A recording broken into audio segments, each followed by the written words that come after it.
안녕하십니까, 정인태입니다. 땅과 자연과의 해원 상생, 기후위기, 민족 정신으로 이 주제를 가지고 말씀을 드리겠습니다.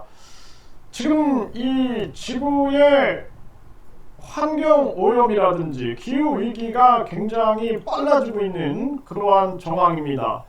그럼에도 불구하고 인류가 지금 정신을 못 차리고 있는 그러한 모습인데요. 이 뉴스에 보게 되면은 후쿠시마 핵 오염수 방류 중단하라 이런 목소리가 터져나오고 있어요. 이게 참 가슴 아픈 일이죠. 이 지금 바다에 이 오염수를 방류한다는 것 자체가 이 자연 바다에 대한 굉장한 모독이 될 수 있고 이 생명체들에 대한 위협이 될 수 있음에도 불구하고 인류는 이런 행위를 무차별하게 지금 전개하고 있는 것입니다. 그래서 일본은 이 5차 방류, 후쿠시마 원전 주변에서 하한치초가 삼중수소가 검출됐다. 연합뉴스에서 이렇게 또 보도를 했고요. 이 사과만의 문제가 아니다. 성큼 다가온 기후위기에 양배추값도 올랐고 물가 급등 급락 원인이 기후변화에 따른 수급 불균형이다. 이런 얘기가 나오고 있고 지금 체감온도 50도 동남아를 덮쳤다. 이런 얘기가 나오고요. 핏빛 하늘과 침수된 사막, 살인 폭염, 지구촌 곳곳이 이상기후다. 이런 얘기를 합니다.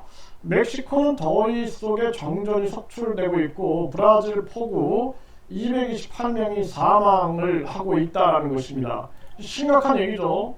벼락에 맞고 담에 깔렸다. 인도서 폭우로 12명이 사망을 했다. 이런 얘기를 하고 있고요.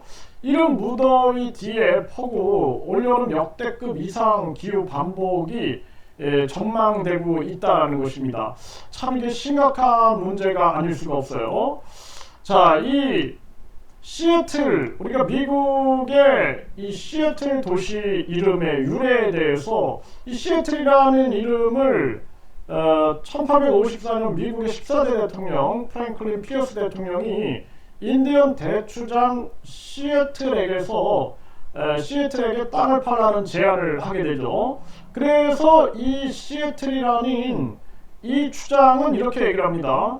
그대들은 어떻게 저 하늘이나 땅의 온기를 사고 팔 수 있는가?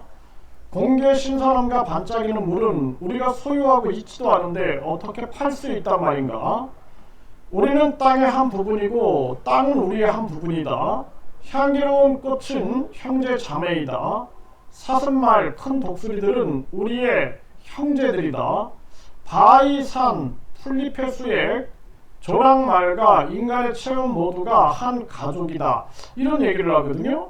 그래서 이 아메리카의 이 원주민들이 우리 한민족과 굉장히 유사한 측면이 있다라는 그러한 근거가 많이 나오고 있죠. 네, 그래서 뭐 유전 연구뿐만 아니라 유적들이 막 나오는 거죠. 예를 들어서 아메리카 지역에서 우리와 유사한 문화 또는 문자들이 이렇게 발견이 되는 그러한 모습을 보게 되는데 이런 정신을 보면은 이 자연과의 굉장히 자연을 존중하고 있는 이런 정신이 담겨져 있는 것입니다. 그러니까 땅과 자연과의 해원상생이라는 말을 이걸 할 수 있는 민족이 이제 우리 한민족이다라는 거예요. 이 동양 정신에서 나오고 있는 거예요. 서양의 물질 문명, 그냥 과도한 생산을 하게 되고 과도한 소비를 부추기고 TV만 틀면은 소비해라 외치고 있는 거죠. 그래서 막 광고만 보다 보면은 사람들이 거기에 세뇌가 돼가지고 마구 소비를 하게 되고 과잉 생산, 과잉 소비로 지구의 위기는 계속 커질 수밖에 없는 거예요. 그러니까 이 인디언들, 그러니까 이 아메리카 원주민들이 나무를 벨 때 보면은 나무야 미안해 라고 얘기를 한다고 합니다. 나무야 미안해. 나중에 내가 죽으면은 너희들 나무에 거름이 되어줄게. 이런 얘기를 한다라는 거예요. 이게 상생의 정신이 있는 거죠. 그리고 뿐만 아니라 동물을 죽일 때도 동물을 죽이면서 미안하다라고 얘기를 한다는 거예요. 미안해. 나중에 내가 죽으면은 내 무덤에 나온 풀이 너의 먹이가 되어줄게. 이런 얘기를 한다는 거예요. 이게 자연을 굉장히 존중하는 태도거든요. 그래서 우리 역사 문화에서 보게 되면은 항상 이런 정신들이 있어요. 그래서 동이족 그 마을에 가면은 이 사람들은 항상 동물, 과거에 우리도 그랬어요. 동물을 죽인다 할지라도 그 아주 굉장히 어떤 기도를 하면서 이렇게 죽이기도 하고 이러한 모습을 보이게 됩니다. 필요에 의해서 전개가 될 때 욕심을 부리는 건 아니죠. 그런데 이런 것들이 보게 되면은 자연과의 굉장한 공존과 그리고 존중과 그리고 상생과 이런 정신들을 가지고 있는 거거든요. 그런데 서양은 이런 걸 가지고 있지 못한 거죠. 그러니까 지금도 정신 못 차리고 산업혁명 이후에 엄청난 기후 변화가 막 일어남에도 불구하고 계속해서 과잉 생산과 과잉 소비로 인해서 인류가 멸망해 감에도 불구하고 그럼에도 나만 살면 된다라고 해가지고 무슨 캡슐을 만들어야 되느니 뭐 지하에 벙커를 만들어야 되느니 또 뭐 그냥 지구가 멸망하게 되면 저 우주로 나가야 된다든지 이런 자기 욕심만 생각을 하고 있는 것이죠. 이게 정말 가슴 아픈 일이 아닐 수가 없다는 거예요. 지금 4차 산업혁명이다 해가지고 배양육을 만든다. 고기를 그 인공 고기를 만드는 거죠. 또 이 자연의 이 수만 년 동안 수십만 년, 수백만 년 동안 내려왔던 이 자연의 그 유전의 질서들을 무너뜨리고 그리고 유전자 변형 식물들을 만들어내고 이런 걸 통해서 곡식을 만들어내서 대량 생산하겠다. 이런 생각들을 하고 있는 거예요. 그러면서 사람의 이 어떤 굉장히 신성한 그러한 노동의 영역들을 다 로봇이 대처하고 AI가 대처하고 이런 식으로 하면서 사람은 점점 노예 바보가 돼가고 있는 그런 정황으로 가면서 기후는 계속 위기 속으로 빠져들어가고 있는 그러한 상황이다라는 것입니다. 그래서 이제는 이 땅과 자연과의 해원 상생에 대해서 우리가 고민을 해야 된다. 그래서 요즘에는 이 상생 생태계라는 얘기를 많이 하거든요. 이 자연을 두려워할 수 있어야 되고 그리고 이 자연에 대한 존중이 있어야 되는 거예요. 사람에 대한 존중 그리고 자연에 대한 존중이 있어야 된다는 것입니다. 이런 정신이 해원 상생이라는 정신에서 보면은 땅과 자연과의 해원 상생의 세계 그리고 이 아메리카 인디언들의 그 정신세계 속에서 보게 되면은 자연을 존중하고 내 가족처럼 생각하고 있는 그러한 부분들. 그 당시 미국의 대통령이 감명을 받아서 시애틀이라고 이름을 줬다 하지 않습니까? 그러니까 우리가 이제는 이 서양의 이 물질 사상, 황금 만능주의 사상, 학벌주의 뭐 이런 해갖고 그냥 그 대학을 1유대, 2유대, 3유대, 지방대 해가지고